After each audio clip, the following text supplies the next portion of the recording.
Hey guys, this is the talent that I decided to choose for the run of this dungeon. Obviously, everything's subject to change, but this is what I put together that I found to be actual AoE damage with a bit of single target mixed in, so that you're not missing out on the haunt or the drained soul. And it seems to do pretty well. But obviously, watch the video, have a look, and try different things out yourself if you get the beta. I wasn't level 70 at the time, so there are a few talents that you would be able to add in. So, like another capstone at the end on the bottom when you do get the talent, but this is what I have to work with from level 61. Um, I'll put up some pictures at the end of the dungeon of the damage breakdown from Warcraft logs. Um, but yeah, enjoy the video.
Hey guys, so we're just going to be going through the Warcraft logs for that run of the dungeon.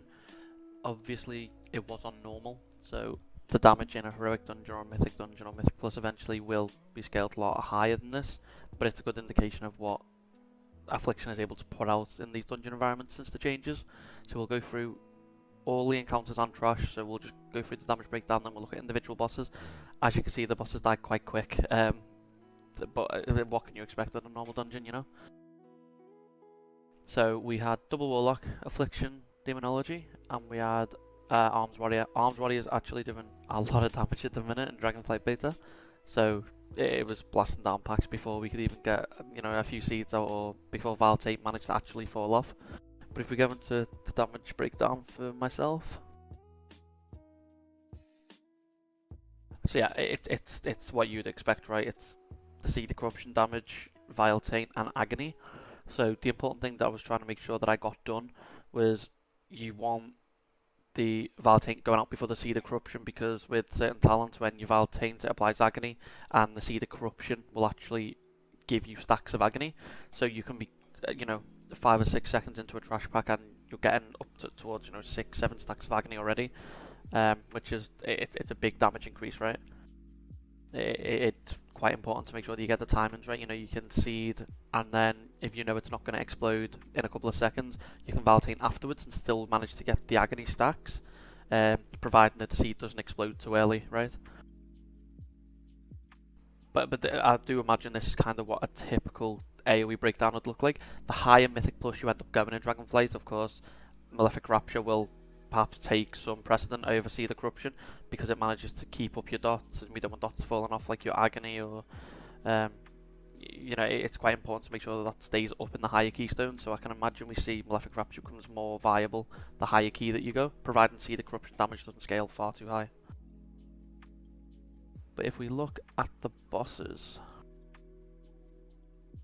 if we look at the first boss, again, a single target rotation without Seed of Corruption. It's almost what you'd expect now in Shadowlands. It's straightforward single target damage. You want to get your dots rolling, you want horns, you get your unstable affliction, Vile Taint right before your dark glare, so that you make sure that debuff's staying up for a little bit longer, and spam your seeds. You do get Malefic Rapture procs now.